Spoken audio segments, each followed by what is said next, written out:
Assalamualaikum Tan Malaka. Waalaikumsalam. Selamat datang di Manila, Alimin. Silakan duduk.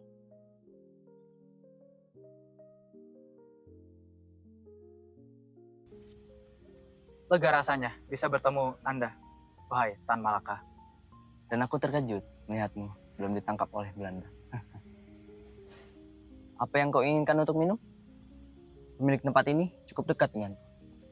Tempat ini pun aman dari indusan anjing-anjing. Aku cukup air putih saja, Tan Malaka.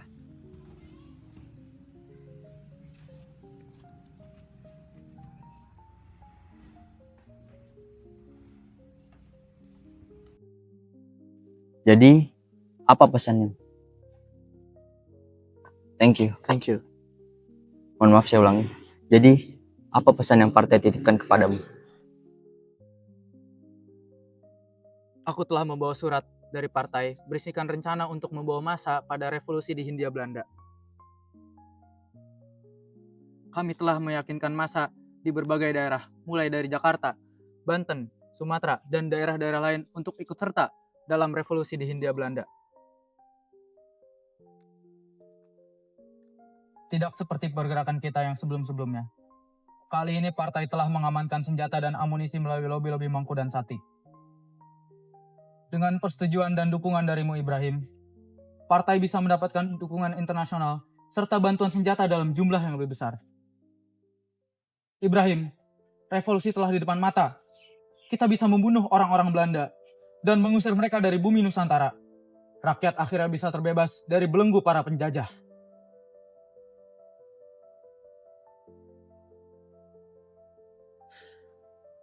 Begini, Alimin. Aku menentang rencana ini. Jika kalian tetap menjalankan rencana seperti apa yang dituliskan di dokumen ini, jangankan berpikir untuk revolusi.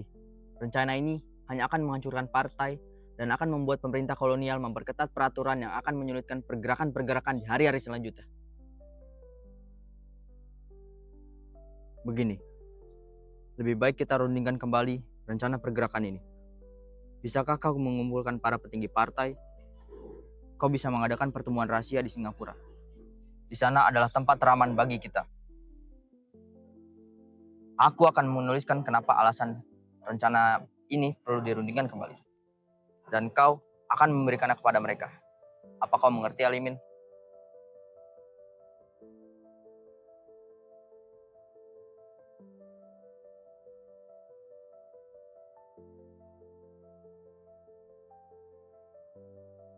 Kabari aku jika kau sudah memutuskan waktu untuk perundingan.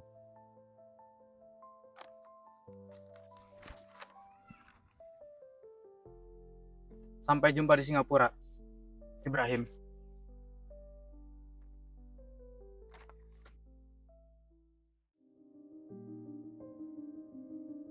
Sungguh malang keadaanku.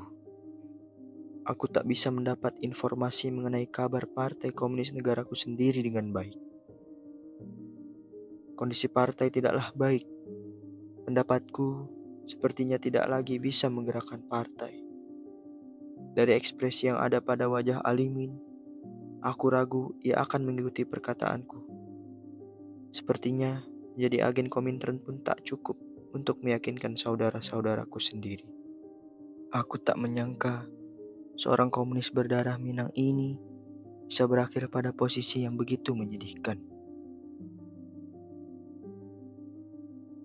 Kau adalah anak yang pintar, Ibrahim. Kau harus menempuh pendidikan yang lebih tinggi. Dengan kepintaran yang kau miliki itu, Ibrahim, kau bisa mengangkat derajat dirimu sendiri dan bisa mengangkat derajat keluargamu itu. Maksudmu, Tuan Guru? Aku bisa membuat kehidupan rakyat Minang menjadi lebih baik? Ya, tentu saja. Bahkan jika kau mau, kau bisa belajar hingga ke Dutch. Dan setelahnya kau bisa menggunakan ilmu yang kau miliki untuk membantu orang-orang di sekitarmu. Semoga aku bisa memenuhi harapanmu, Tuan Guru. Aku tahu ekonomi keluargaku tak akan mampu menyekolahkanku hingga negeri yang jauh. Dengarkan aku, Ibrahim. Segala sesuatu bisa kau capai jika kau selalu berusaha dengan sungguh-sungguh. Bahkan belajar hingga Dutch pun bisa kau wujudkan jika kau selalu bersungguh-sungguh dalam belajar.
Lepaskan saya! Lepaskan!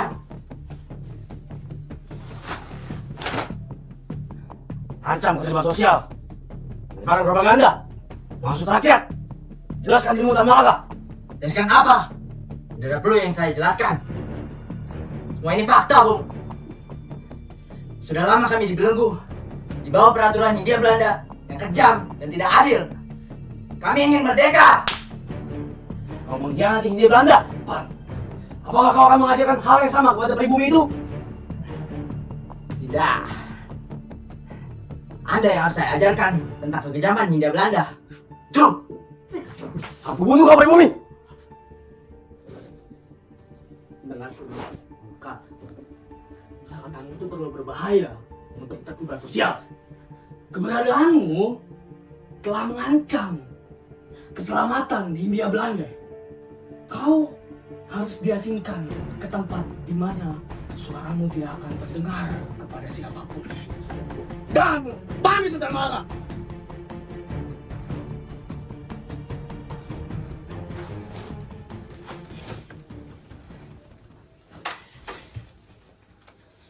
Selamat tinggal. Semoga bersenang-senang di tempat baru.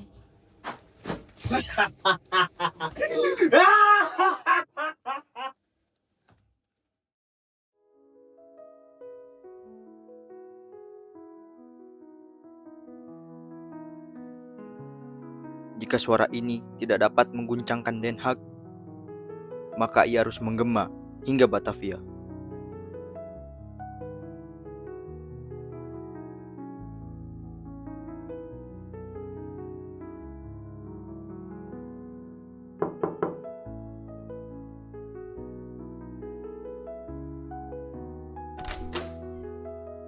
Besok rapat umum diadakan di Amsterdam. Para buruh pelabuhan ingin mendengar kabar koloni.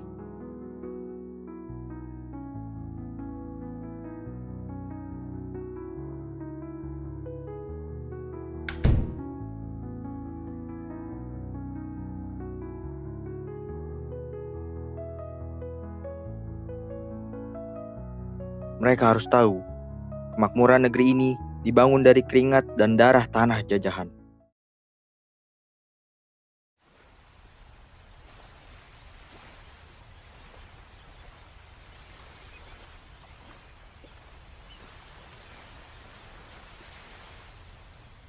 Hei kau, pribumi dari kolonial itu kan?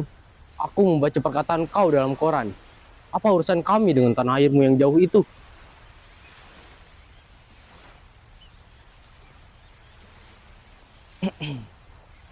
Barang-barang yang kalian angkut, kopi, teh, karet, tembakau, dan rempah-rempah, dari mana asalnya? Hindia dan Guyana Belanda? Ya, betul, dari sana. Petani yang menanam tanaman yang kalian angkut itu adalah petani yang mendapatkan upah yang bahkan tak cukup untuk makan. Di sini, kalian bekerja dengan upah yang ditekan agar perusahaan tetap untung. Rantai yang sama mengikat pada kita. Saya berdiri di sini bukan dengan tujuan utama untuk sebuah kursi dan meja yang mewah. Tetapi tujuan saya adalah menyuarakan kepada kalian bahwa kekayaan Belanda berdiri di atas penderitaan bangsa lain. Dan jika terpilih menjabat, apa yang akan kau lakukan? Maka suara derita Hindia akan masuk bersamanya, termasuk suara para buruh.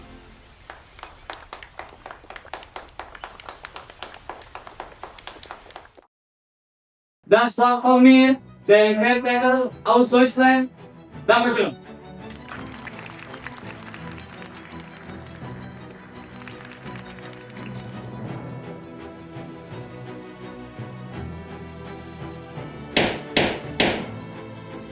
And the next is the representative from East Indies. Please welcome Tan Malaka.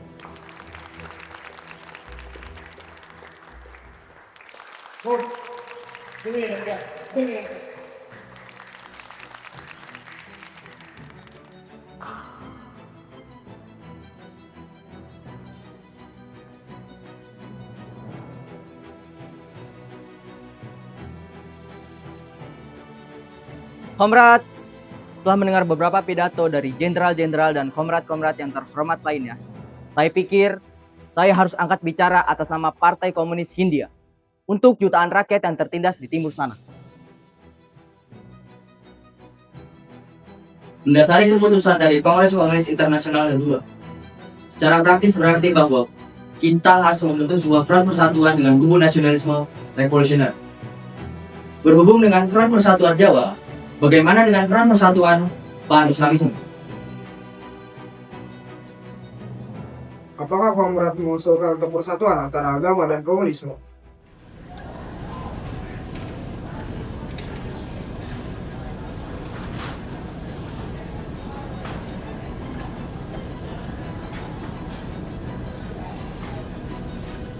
Saya hanya mengusulkan kerjasama untuk melawan imperialisme. Pan-Islamisme di Asia memiliki daya mobilisasi yang nyata.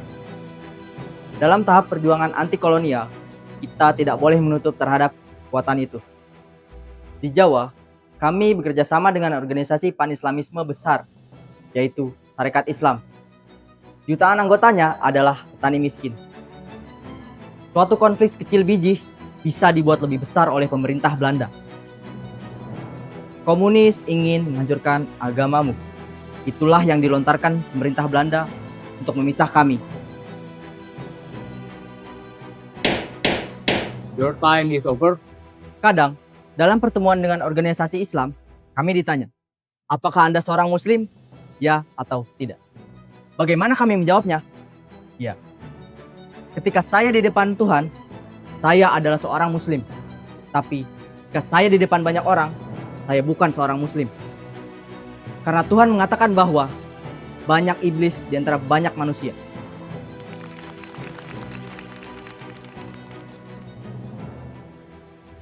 Sekian dari saya sebagai perwakilan dari Komunis Hindia Belanda. Terima kasih.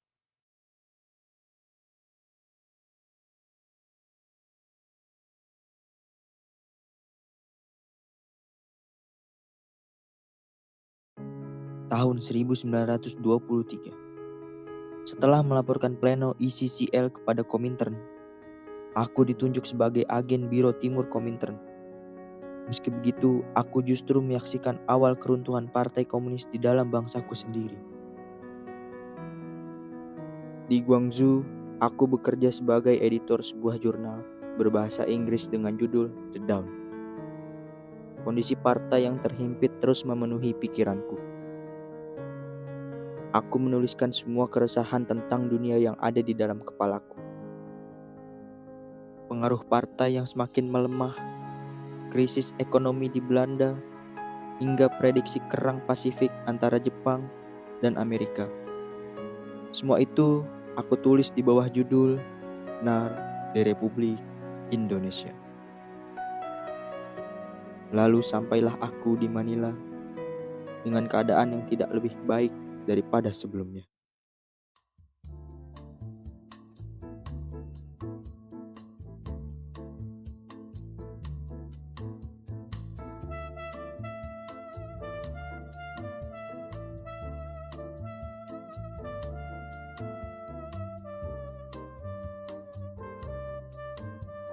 Apakah sudah menunggu lama, Elios? Tak masalah. Aku baru datang beberapa menit lalu. Mengapa, Elios? Kenapa raut mukamu berubah? Tak ada. Hanya saja beberapa hari ini ada sedikit masalah yang terjadi. Berhenti menatapku seperti itu, Nona Carmen. Terlihat seperti aku menyembunyikan sesuatu.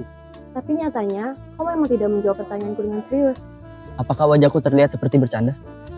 Tidak, namun terlihat seperti kau sudah mau menjawabnya dengan benar. Apa itu berbeda?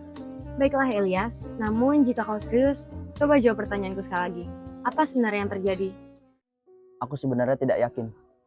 Tapi sepertinya ada yang mengikutiku beberapa hari. Apa kau melihat wajahnya? Mungkin saja temanmu atau kenalanmu? Aku sekilas melihat wajah mereka. Tapi aku sama sekali tidak mengenalnya. Apa mungkin kau pernah menyinggung seseorang sampai hal tersebut terjadi? Aku rasa aku tidak pernah menyinggung siapapun. Tapi aku punya sedikit kecurigaan akan sesuatu. Apa itu? Mereka mungkin adalah Interpol. Hah? Apa yang terjadi? Entahlah, Apa kau yakin? Nona Carmen. Aku rasa sampai di sini saja kita bertemu hari ini. Aku harus pergi sekarang. Apa kau masih ada pekerjaan? Ya, masih ada beberapa hal yang harus kuurus. Baiklah, sampai bertemu lain kali Elias.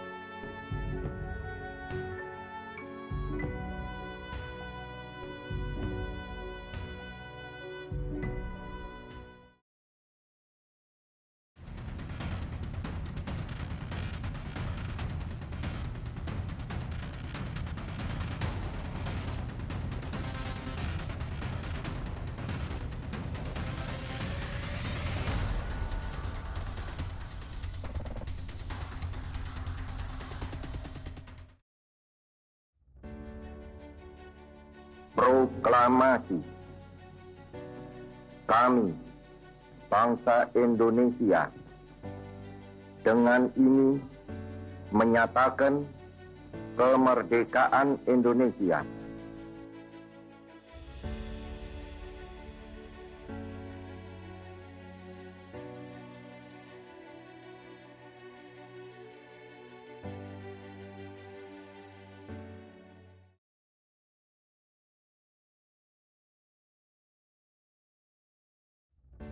Assalamualaikum. Waalaikumsalam Bung Kang. Silakan duduk.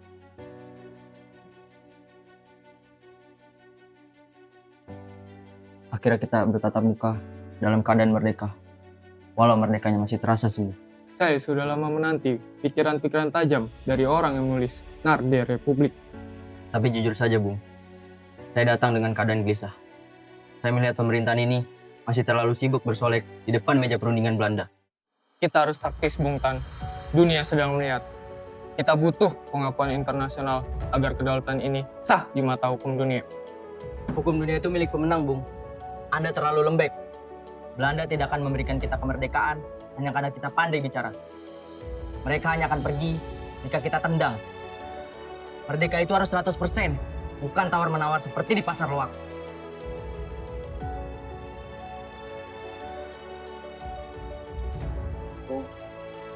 Pemerintah mungkin saja bisa berkompromi di Jogja, tapi tentara tidak akan pernah menyerahkan jangka pun tanah ini pada Belanda. Senang mendengar itu, Jenderal.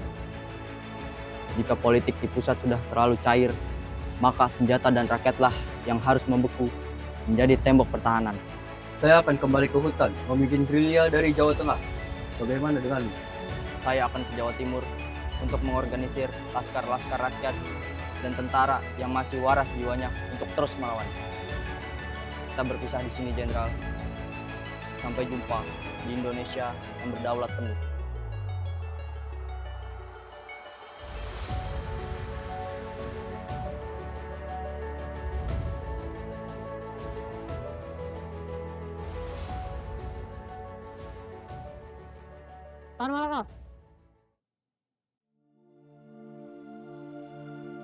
Lucu sekali. Aku menghabiskan hidup diburu oleh penjajah. Tapi hari ini aku justru ditangkap oleh anak-anak kandung Republik yang bahkan aku sendiri ikut serta kandung idenya. Tanpa sidang. Inikah keadilan kalian? Kami hanya menjalankan tugas negara. Siap! Bung.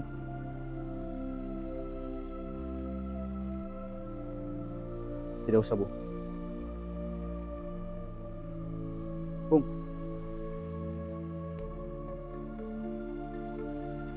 Tubuh saya boleh kalian benam di tanah ini, tapi semangat merdeka 100% akan terus menghantui setiap meja perundingan yang kalian buat. Ingat itu. Siap. Tembak!